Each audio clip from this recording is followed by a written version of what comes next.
예수님께서 사람들에게 이 시대를 분간하고 영적으로 깨어있으라는 말씀을 전하고 계셨습니다.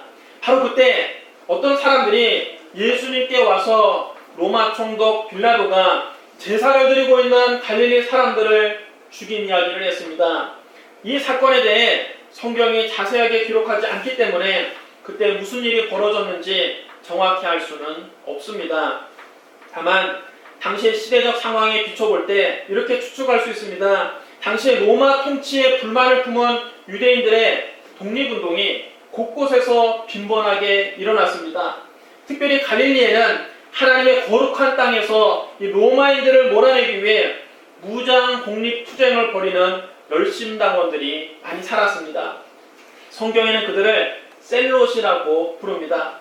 그들은 필요하다면 폭력도 마다하지 않고 죽음도 불사하면서 싸웠습니다. 그 셀롯의 근거지가 바로 이스라엘의 저 북쪽 변방에 있는 갈릴리였습니다. 빌라도가 갈릴리의 무장 독립투사들을 색출하는 과정에서 성전에서 제사를 드리고 있던 갈릴리 사람들을 무자비하게 학살했던 겁니다. 당시 로마인들에 의한 유대인의 학살이 여러 차례 일어났다고 역사가들은 기록하고 있습니다. 그런 일은 대개 6월절을 지내기 위해 전국에서 많은 사람들이 예루살렘에 모여 있을 때 일어났습니다. 유대 역사가 요세푸스에 따르면 빌라도는 부임 직후 황제의 흉상이 그려진 로마 군기를 앞세우고 예루살렘으로 진군해서 5일간 밤낮으로 유대인들을 학살했다고 합니다. 예루살렘 성전에서 6월절 제사를 드리고 있을 때 빌라도가 밀란을 주도했던 열심당원들을 색출하기 위해서 갈릴리 사람들을 무자비하게 학살했고 그 피가 제단에 있는 제물로까지 튀어서 섞이게 된 겁니다. 여러분 참으로 엄청난 불행이요 참사입니다. 또 한 번은 이런 일이 있었습니다. 빌라도가 예루살렘의 식순환을 해결하기 위해서 수도 공사를 벌였습니다. 그는 성전고에 있는 재물을 빼앗아서 공사 경비로 썼습니다. 그 공사 경비를 충당하기 위해서 성전을 털어서 성전에 있는 재물을 가져다가 공사 경비로 충당한 것입니다. 그는 하나님께 드려진 헌금을 빼앗아서 자기의 정치적인 치적을 쌓는데 사용했습니다. 그런데 그 수로를 공사하는 도중에 실로암 망대가 무너져서 인부 18명이 그 자리에서 숨졌습니다. 이 역시 여러분 대형 참사죠. 여러분 이런 대형 참사의 원인은 뭘까요? 사람들은 남의 불행과 재난을 인과응보, 자업자득으로 볼 때가 많습니다. 그들이 지은 죄가 많아서 이렇게 큰 불행을 당했다고 쉽게 정죄해버리는 것입니다. 그러나 예수님은 인생 가운데 닥치는 뜻밖의 재앙이 반드시 그 사람이 죄가 많아서 벌어지는 것이 아님을 분명히 하셨습니다. 오늘 누가복음 13장 2절로 5절 말씀을 우리 한번 큰 소리로 읽겠습니다. 2절부터 5절까지 말씀 우리 같이 읽겠습니다. 시작. 대답하여 이르시되 너희는 이 갈릴리 사람들이 이같이 해받음으로 다른 모든 갈릴리 사람보다 더 죄 있는 줄 아느냐? 너희에게 이르노니 아니라 너희도 만일 회개하지 않으면 다 이와 같이 망하리라. 또 실로암에서 망대가 무너져 치여 죽은 18사람이 예루살렘에 거한 다른 모든 사람보다 죄가 더 있는 줄 아느냐? 너희에게 이르노니 아니라 너희도 만일 회개하지 않으면 다 이와 같이 망하리라. 성전에서 빌라도의 군대에 해를 당한 사람들이나 실로암 망대가 무너져서 치여 죽은 사람들이 다른 사람들보다 유독 죄가 많아서 그런 불행을 당한 것이 아니라는 말씀입니다. 누구라도 재앙을 당할 수 있다는 겁니다. 누구라도 뜻밖의 불행을 당할 수 있다는 겁니다. 인간은 하나님 앞에서 다 죄인입니다. 성경은 말씀합니다. 기록된 바 의인은 없나니 하나도 없으며 깨닫는 자도 없고 하나님을 찾는 자도 없고 다 치우쳐 함께 무익하게 되고 선을 행하는 자가 없나니 하나도 없도다. 모든 사람이 죄를 범하였음에 하나님의 영광을 이루지 못한다고 했습니다. 여러분 하나님 앞에서 죄가 없는 의인은 한 사람도 없습니다. 자기 힘으로 하나님의 영광에 이를 수 있는 사람은 아무도 없습니다. 아담 이래 모든 인간은 다 멸망받아 마땅한 죄인들입니다. 그럼 여러분, 누가 누구를 정죄합니까? 남을 정죄할 자격 있는 사람이 어디 있습니까? 한 사람도 없습니다. 우리도 회개하지 않으면 다 똑같이 멸망당할 처지에 있기 때문입니다. 그러니까 이웃의 불행을 당하는 것을 볼 때 그것을 빌미로 이웃을 비난하거나 정죄해서는 안 된다는 겁니다. 오히려 나 자신의 죄와 허물을 돌이켜보고 회개의 기회로 삼아야 됩니다. 저런 불행이 나한테도 닥칠 수 있겠구나. 나 같은 죄인을 살려주신 것은 하나님의 은혜뿐이구나. 나도 언젠가 저런 일을 당할지도 모르니 오히려 그 사람들을 불쌍히 여기고 그들을 위해서 진심으로 위로하고 그들을 위해서 기도해줘야 되는 것입니다. 예수님은 말씀하셨습니다. 비판을 받지 아니하려거든 비판하지 말라. 너희가 비판하는 그 비판으로 너희가 비판을 받을 것이요 너희가 헤아리는 그 헤아림으로 너희가 헤아림을 받을 것입니다. 어찌하여 형제의 눈 속에 있는 티는 보고 내 눈 속에 있는 들보는 깨닫지 못하느냐. 보라, 네 눈 속에 들보가 있는데 어찌하여 형제에게 말하기를 나도 내 눈 속에 있는 티를 빼게 하려 하겠느냐. 외식하는 자여, 먼저 내 눈 속에서 들보를 빼어라. 그 후에야 밝히 보고 형제의 눈 속에서 티를 빼리라. 그 사람의 죄는 티와 같이 작고 오히려 내 죄는 들보와 같이 클 수도 있습니다. 남의 불행을 보고 고소해하다가 나에게 더 큰 재앙이 닥칠 수도 있다는 것을 알아야 합니다. 이런 모든 재앙이 다 그 사람의 죄 때문에 닥치는 것이 아님을 우리는 성경에서 욥을 통해서도 알 수 있습니다. 성경은 우스 땅에 욥이라 불리는 사람이 있었는데 그 사람은 온전하고 정직하여 하나님을 경외하며 악에서 떠난 자더라 이렇게 말씀하고 있습니다. 욥이야말로 하나님 앞에서나 사람 앞에서나 참으로 모범적인 신앙인임을 알 수 있습니다. 하나님께서 그에게 많은 복을 주셨습니다. 욥이 하나님께 복을 받아 7남 3녀의 자녀와 함께 많은 재산을 가진 큰 부자였습니다.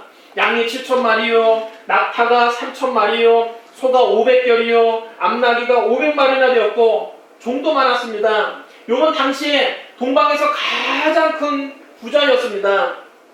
또한 욥은 행실에 있어서도 착하기가 이를 게 없습니다. 욥의 자녀들이 생일날이면 함께 모여서 먹고 마시고 잔치를 벌였는데 그 다음날이 되면 아침에 욥이 그 자녀들을 다 불렀으니 혹시 행여라도 먹고 마시다가 마음에 없는 말이라도 하나님께 죄를 범하는 말을 했을까 싶어서 그 자녀들의 명수대로 하나님께 번제를 드렸습니다. 욥은 이처럼 하나님께 죄를 범하지 않으려고 무단히 애를 쓰는 참으로 착한 사람이었습니다. 그래서 하나님도 천사들과 마귀 앞에서 욥을 자랑했습니다. 하나님이 사탄을 불러서 말합니다. 네가 내 종 욥을 주의하여 보았느냐. 그와 같이 온전하고 정직하여 하나님을 경외하며 악에서 떠난 자는 세상에 없느니라. 욥은 하나님이 인정하시는 순전한 사람이었습니다. 얼마나 온전하고 정직한지, 하나님이 그와 같이 온전하고 정직하고 또 하나님을 경외하고 악에서 떠난 사람은 세상에 없다는 겁니다. 하지만 사탄은 이 하나님의 말씀을 곧이곧대로 받아들이지 않았습니다. 사탄은 하나님 앞에서 욥을 무섭게 참수하기 시작했습니다.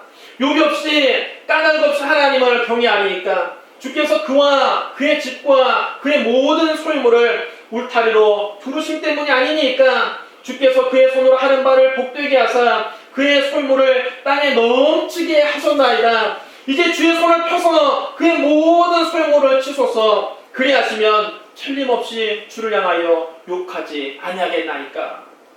여러분, 이 말이 무슨 말입니까? 욥이 어찌 까닭 없이 하나님을 경외하겠습니까? 순전하고 정직해서 하나님을 경외하는 게 아닙니다.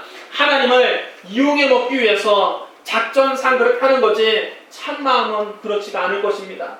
하나님이 막 그에게 복을 퍼주니까 복을 받기 위해서 하나님께 잘 보이려고 그러는 것이지, 그렇지 않고 만약 하나님이 그 복을 다 빼앗으시면 욥은 반드시 하나님을 배신하고 하나님을 욕할 것입니다. 욥이 자기 야망을 이루기 위해서 하나님을 이용하는 것이지 진실한 마음으로 하나님을 섬기는 것이 절대로 아니라는 겁니다. 이제 주의 손을 펴서 그의 모든 재물을 빼앗으면 당장 욥은 하나님께 등을 돌리고 하나님을 원망하고 하나님을 욕할 것이라고. 사탄이 참소한 것입니다. 하나님께서는 욥에게 복을 주신 것이 정당하다는 것을 증명하기 위해서 마귀의 공격을 잠깐 동안 허락하셨습니다. 그럼 한번 해봐라. 정말 욥이 그런 사람인지 네가 한번 시험해봐라. 하나님이 허락하셨습니다. 그러자 사탄이 무섭게 욥을 찌기 시작합니다. 하루는 욥의 자녀들이 맏형의 집에서 음식을 먹고 있을 때 종 하나가 욥에게 헐레벌떡 뛰어오더니 보고를 합니다. 소는 밭을 갈고 나귀는 그것에서 풀을 먹는데 스바 사람이 갑자기 일어나 그것들을 빼앗고 칼로 종들을 죽였나이다. 나만 홀로 피하였으므로 주인께 아래로 왔나이다. 500결이나 되는 소가 밭을 갈고 있고 그 옆에서 암나귀 500마리가 한 걸어의 풀을 뜯고 있었는데 스바 사람들이 갑자기 산적대처럼 나타나서 종들을 칼로 죽이고 그 많은 소와 나귀들을 다 빼앗아 갔다는 겁니다. 그 말이 채 끝나기도 전에 또 다른 종이 와서 보고합니다. 하나님의 불이 하늘에서 떨어져서 양과 종들을 살라버렸나이다. 나만 홀로 피하였으므로 주인께 아래로 왔나이다. 아마도 하늘에서 거대한 운석이 들판에 떨어져서 7,000마리나 되는 양떼와 양떼를 돌보던 종들을 다 불태워버린 것 같습니다. 그 말이 채 끝나기도 전에 또 다른 종이 달려와서 보고합니다. 갈대아 사람이 새 무리를 지어 갑자기 낙타에게 달려들어 그것을 빼앗으며 칼로 종들을 죽였나이다. 나만 홀로 피하였으므로 주인께 아래로 왔나이다. 욥의 낙타가 3,000마리나 되었는데 바벨론에 살고 있는 갈대아 사람들이 새 무리를 지어 나타나서 욥의 종들을 죽이고 낙타들을 다 빼앗아 갔다는 겁니다. 그 말이 끝나기도 전에 더 기가 막힌 소식이 들립니다. 또 다른 종이 뛰어오더니만 꺼이꺼이 울면서 보고를 합니다. 주인의 자녀들이 그들의 마다들의 집에서 음식을 먹으며 포도주를 마시는데 거친 들에서 큰 바람이 와서 집 내 모퉁이를 치매 그 청년들 위로 무너짐으로 그들이 죽었나이다. 나만 홀로 피하였으므로 주인께 아래로 왔나이다. 욥의 7남 3녀의 자녀들이 마다들의 집에서 잔치를 벌이고 있는데 갑자기 큰 태풍이 불어와서 집 내 기둥을 치매 집이 무너져서 욥의 자녀들이 그 자리에서 다 죽었다는 것입니다. 여러분, 얼마나 기가 막힌 재앙입니까? 하늘이 무너지는 것 같았을 것입니다. 욥은 용문도 모른 채 이런 고난을 한꺼번에 당했습니다. 웬만한 사람 같으면 통곡하고 불평했을 것입니다. 하나님 믿어봐야 소용없다. 하나님이 되시다면 어떻게 이런 재앙이 나에게 일어날 수 있겠느냐? 아니면 하나님을 향해서 손가락질을 하며 원망했을 것입니다. 하나님! 나한테 왜 그러십니까? 왜 나한테 이런 고난을 주십니까? 왜 이런 무시무시한 일이 나에게 닥쳤습니까? 그런데 욥은 그런 상황에서 자기의 겉옷을 찢고 머리털을 다 밀면서도 땅에 엎드려서 하나님께 예배했습니다. 욥은 하나님께 복을 받을 때만 하나님을 예배한 것이 아닙니다. 어마어마한 고난을 당한 상황에서도 욥은 하나님을 예배했습니다. 여러분, 욥이 하나님을 예배하면서 한 말을 들어보십시오. 내가 모태에서 알몸으로 나와 싸운즉 또한 알몸이 그리로 돌아가올지라 주신이도 여호와시요 거두신이도 여호와시니 여호와의 이름이 찬송을 받으실지니이다. 여러분, 참으로 놀라운 고백입니다. 욥이 태어날 때 입에 금수저 물고 태어난 것이 아니었습니다. 태어날 때 아무것도 가진 것 없는 알몸뚱이로 태어났습니다. 욥이 가졌던 모든 재산과 자녀는 모두 다 하나님이 주신 것입니다. 그러나 그 많던 재산이 하루아침에 깨끗이 거덜나고 다시 알몸뚱이 신사가 되었습니다. 10명이나 가는 자녀가 비명행사했습니다. 욥은 이렇게 어마어마한 재난과 고난을 당했음에도 불구하고 하나님을 원망하지도 않았고 하나님을 배반하지도 않았습니다. 도리어 주신 분도 하나님이시니 거두어 가시는 분도 하나님이시다. 내가 하나님을 원망할 것이 무엇이냐? 난 하나님께 찬송할 것밖에 없다 그랬습니다. 욥이 고백을 할 때 아마도 눈에 피눈물이 났을 것입니다. 그는 입술을 꽉 깨물었을 것입니다. 그러나 이 모든 일에 욥이 입술로 하나님께 범죄하지 않고 어리석게 하나님을 원망하지 않았습니다. 사탄의 참소는 거짓이었음이 만천하에 드러났습니다. 사탄이 무고하게 욥을 참수해서 이렇게 어마어마한 고난을 당하게 된 것입니다. 그것을 보시고 하나님의 사탄을 불러다가 호되게 꾸짖었습니다. 네가 내 종 욥을 주의하여 보았느냐? 그와 같이 온전하고 정직하여 하나님을 경외하며 악에서 떠난 자가 세상에 없느니라. 네가 나를 충동하여 까닭 없이 그를 치게 하였어도 그가 여전히 자기의 온전함을 굳게 지켰느니라. 마귀는 그래도 포기하지 않았습니다. 우리를 도둑질하고 죽이고 멸망시키려는 마귀의 참소는 집요합니다. 여러분, 한 번 실패했다고 해서 마귀가 금방 뒤로 물러가지 않습니다. 마귀의 참소는 계속됐습니다. 사탄은 하나님께 이렇게 대답했습니다. 가죽으로 가죽을 바꾸오니 사람이 그의 모든 소유물로 자기의 생명을 바꾸올지라. 이제 주의 손을 펴서 그의 뼈와 살을 치소서. 그리하시면 틀림없이 주를 향하여 욕하지 아니하겠나이까. 이 말은 여러분 이런 뜻입니다. 물질 잃어버린 거야 뭐 그렇게 대수입니까? 물질과 목숨 중에 뭐가 중요하겠습니까? 목숨 살리려면 물질쯤은 포기할 수도 있는 거죠. 그러나 하나님 한번 그의 뼈와 살 한번 쳐보십시오. 틀림없이 하나님을 욕할 겁니다. 욥이 물질적인 탐욕으로 하나님을 이용한다고 참소했다가 그 말이 거짓으로 드러나자 이제는 욥이 몸이 평안하고 건강하니까 하나님을 섬긴다는 겁니다. 몸이 병들어서 고통스러우면 하나님을 욕하고 그의 순전함을 잃을 것이라는 겁니다. 마귀는 또 이렇게 아무 죄가 없는 욥을 참소했습니다. 하나님께서 이 마귀의 두 번째 참소를 들으시고 잠깐 동안 시험을 허락하셨습니다. 내가 그를 네 손에 맡기노라. 다만 그의 생명은 해하지 말지니라. 하나님의 허락을 받은 마귀는 욥을 쳐서 그 발바닥에서부터 정수리까지 종기가 나게 했습니다. 요즘 말로 하면 머리에서부터 발끝까지 악성 종양이 생긴 것입니다. 여러분, 몸 밖에만 겉에만 종양이 생겼겠습니까? 속에도 오장 육부에서 악성 종양이 생겼습니다. 욥은 안팎으로 고통스러운 미칠 지경이었습니다. 욥은 잿더미 위에 앉아서 질그릇 조각으로 몸을 푹푹 긁었으니 욥이 긁는 자리마다 피부롬이 줄줄 흘러내렸습니다. 옆에서 그 모습을 지켜보던 아내가 너무 기가 막힙니다. 그 잿더미 가운데 몸을 긁으면서도 하나님을 찬양하고 예배하고 있는 그 욥을 보니까 속이 터져서 견딜 수가 없는 겁니다. 욥의 아내가 그에게 말했습니다. 당신이 그래도 자기 온전함을 굳게 지키느냐? 차라리 하나님을 욕하고 죽으라. 저주하고서는 집을 나가버렸습니다. 여러분, 욥의 아내도 속이 아니었겠지요. 동방 최고의 재벌집 안주인으로 사모님 소리만 듣고 살다가 하루아침에 잿더미 위에 앉은 거짓 신사가 되었습니다. 자기 배 아파 낳은 10자녀를 앞세웠습니다. 여러분, 이 여자가 살고 싶겠습니까? 사는 게 아닙니다. 그런데 자기 남편은 온몸에 병이 들어서 오늘내 하고 있으면서도 잿더미 위에서 하나님을 찬양하는 겁니다. 그러니 얼마나 속이 터집니까? 이 여자가 남편 향해 손을 빽질렀습니다. 야, 이 등신아! 이 상황에도 하나님을 예비하느냐? 이 상황에도 감사가 나오느냐? 이 상황에도 하나님을 찬송할 수 있느냐? 차라리 하나님을 욕하고 확 죽여버리라. 그러나 욥은 점잖게 하늘을 타일렀습니다. 그대의 말이 한 어리석은 여자의 말과 같도다. 우리가 하나님께 복을 받았은 즉 하도 받지 않겠느냐? 이 모든 일에 욥은 입술로 범죄하지 않았습니다. 그러자 아내가 화가 나서 아예 집을 나가버렸습니다. 아마 이 세상에서 욥과 같이 고난을 당한 사람도 없을 것입니다. 그 많은 재산 하루아침에 다 잃어버렸지요. 10명이나 되는 자녀를 한꺼번에 앞세웠지요. 건강 잃었지요. 아내마저 그를 버리고 떠났습니다.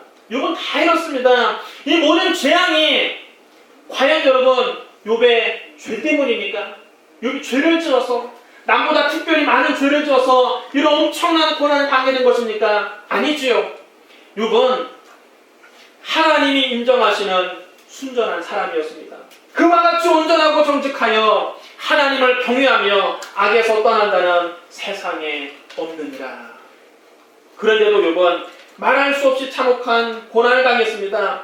욥이 하루아침에 패가 망신했다는 소문을 듣고 욥의 친구들이 찾아왔습니다. 엘리바스와 빌닷과 소발이 찾아왔습니다. 그들은 욥을 위로해준다고 와서는 오히려 욥의 마음에 깊은 상처만 주었습니다. 엘리바스가 말을 합니다. 생각하여보라. 죄 없이 망한 자가 누구인가? 정직한 자의 끊어짐이 어디 있는가? 내가 보건대 악을 밭갈고 독을 뿌리는 자는 그대로 거두나니 다 하나님의 입기운에 멸망하고 그의 콧김에 사라지느니라. 빌닷도 욥에게 말했습니다.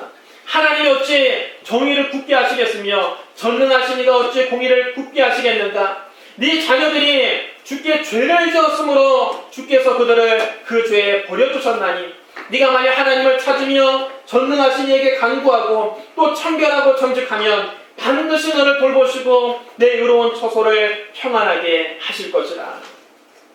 소발도 옆에서 한마디 거들었습니다. 하나님은 험한한 사람을 아시나니 악한 일은 상관하지 않는 듯 하시나 다 보시느니라. 여러분 이게 다 무슨 말입니까? 욥이 악을 행했기 때문에 이런 고난을 당한 것이고 그의 자녀들이 죄를 지었기 때문에 비명에 갔다는 겁니다. 하나같이 여러분 욥의 가슴에 비수를 꽂는 말들입니다. 욥은 너무나 답답하고 억울하고 서운했습니다. 사실 욥 자신도 왜 이런 엄청난 고난이 자신에게 닥쳤는지 그 까닭을 알 수 없었습니다.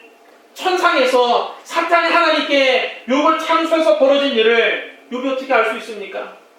욥은 다른 사람들은 몰라도 그 친구들은 자기를 이해해 줄 것이라고 생각했습니다.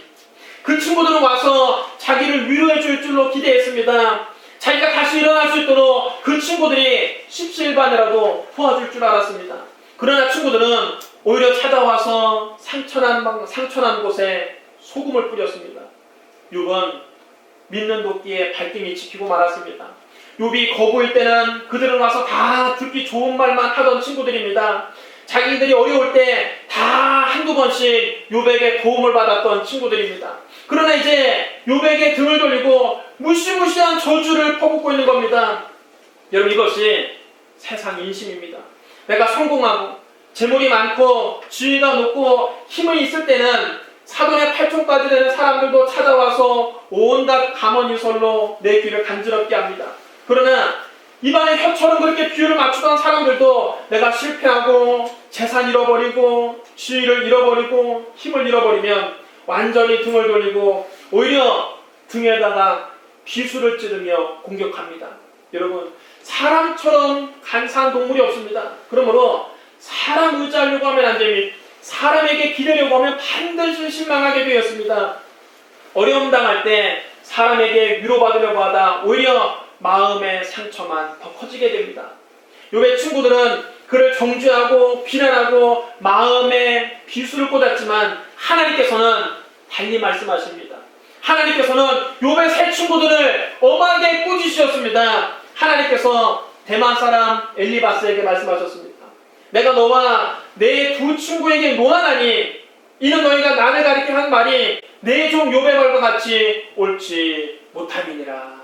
그런즉 너희는 숫소 7과 순양 7을 가지고 내 종 욥에게 가서 너희를 위하여 번제를 드리라. 내 종 욥이 너희를 위하여 기도할 것인즉 내가 그를 기쁘게 받으리니 너희가 우매한 만큼 너희에게 갚지 아니하리라. 이는 너희가 나를 가리켜 한 말이 내 종 욥의 말과 같이 옳지 못함이니라.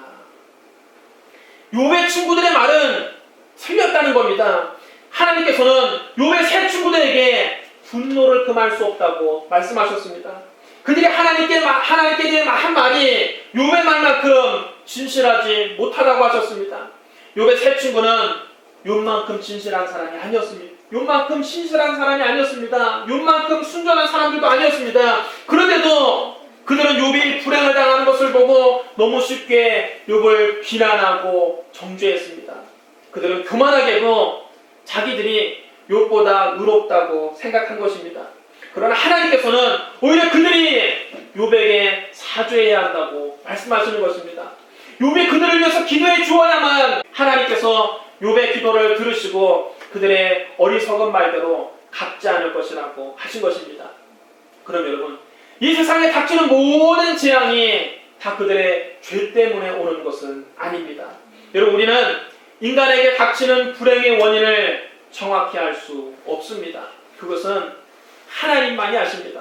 그러니까 남의 불행을 보고 함부로 그들을 정죄하고 비난하고 조롱해서는 안 됩니다. 우리는 남을 판단하고 정죄할 자격이 없습니다.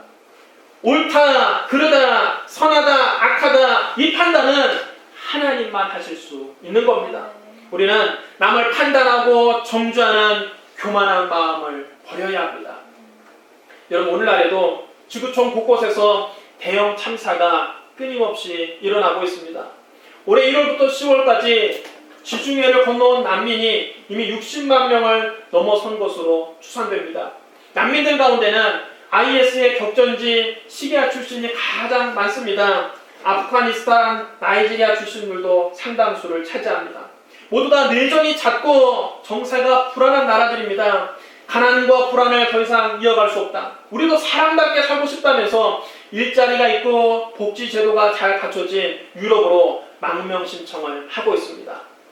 이렇게 희망을 찾아서 지중해를 건너는 난민들 가운데 올해만 3,400여 명이 지중해에 빠져 숨지거나 실종됐습니다. 작은 목선을 타고 지중해를 건너다가 배가 뒤집혀서 한꺼번에 300명이 죽기도 하고, 많은 사람들이 바다에서, 아무래도 받아주는 나라가 없어서 바다에서 몇 달을 지내다가 굶어 죽기도 했습니다. 지난 9월에 3살배기 시리아 꼬마 난민 아일란 쿠르디가 터키 해변에서 싸늘한 시신으로 발견돼 전 세계인들의 가슴을 울렸으니, 아주 조그마한 꼬마가 해변에 엎드려서 숨져 있은 것입니다. 쿠르디 이후에도 77명의 어린이가 지중해를 건너다가 숨진 것으로 나타났습니다. 엄청난 비극입니다. 여러분, 이 아이들이 무슨 남보다 큰 죄를 많이 지어서 이런 비극을 당했겠습니까? 이 아이들이 죄가 많아서 이런 불행을 당한 것이 결코 아닙니다. 그런데도 이런 슬픈 일을 보고도 난민을 반대하는 쪽에서는 난민들을 비난하고 조롱했습니다. 프랑스의 시사 주간지 샤를 예브도는 쿠르디를 소재로 만평을 올렸다가 전 세계에 비난을 받았습니다. 해변에 누워있는 아이 위에 목표에 거의 다 왔는데, 이런 글을 적어놓고 햄버거 하나 가격으로 어린이 세트 2개를 준다는 광고판을 옆에다 그렸습니다. 이런 난민의 배고픔을 조롱한 것입니다. 또 다른 망평에서는 기독교인들은 물 위를 걷는데 무슬림 아이들은 가라앉는다고 적었습니다. 여러분, 이래서는 안 됩니다. 이것은 어린 꼬마의 죽음을 희화한 것입니다. 사람이 남의 불행을 조롱해서는 안 됩니다. 남의 불행을 자기 잣대로 판단해서는 안 됩니다. 여러분, 예수님 말씀을 기억하십시오. 너희는 이 갈릴리 사람들이 이같이 해반으로 다른 모든 갈릴리 사람보다 죄가 더 있는 줄 아느냐? 너희에게 이르노니 아니라 너희도 만약 회개하지 않으면 다 이와 같이 망하리라. 또 실로암 망대에서 망대가 무너져 치워 죽은 18사람이 예루살렘에 거한 다른 모든 사람보다 죄가 더 있는 줄 아느냐? 너희에게 이르노니 아니라 너희도 만일 회개하지 않으면 다 이와 같이 망하리라.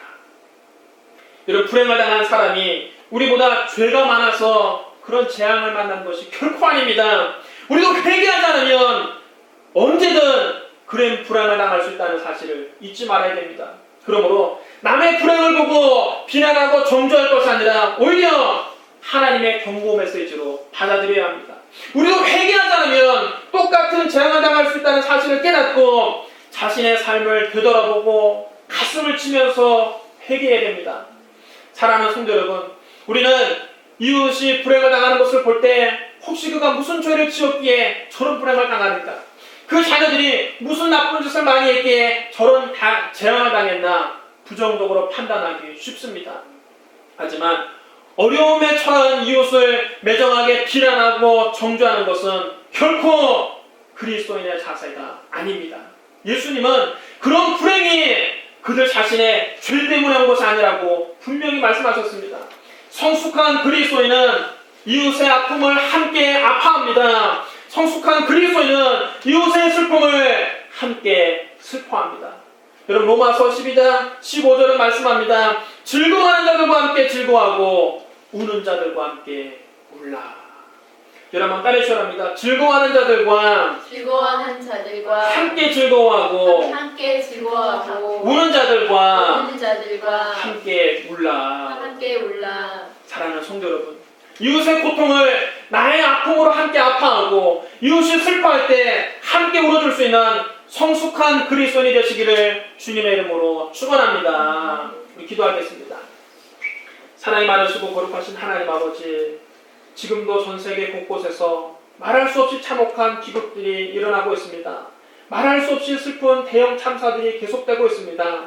슬픔 당한 이웃에게 먼저 손을 내밀 수 있는 우리가 되게 하여 주시옵소서. 아버지, 우는 자들과 함께 울어주고 그들의 눈물을 닦아줄 수 있는 우리가 되게 하여 주시옵소서.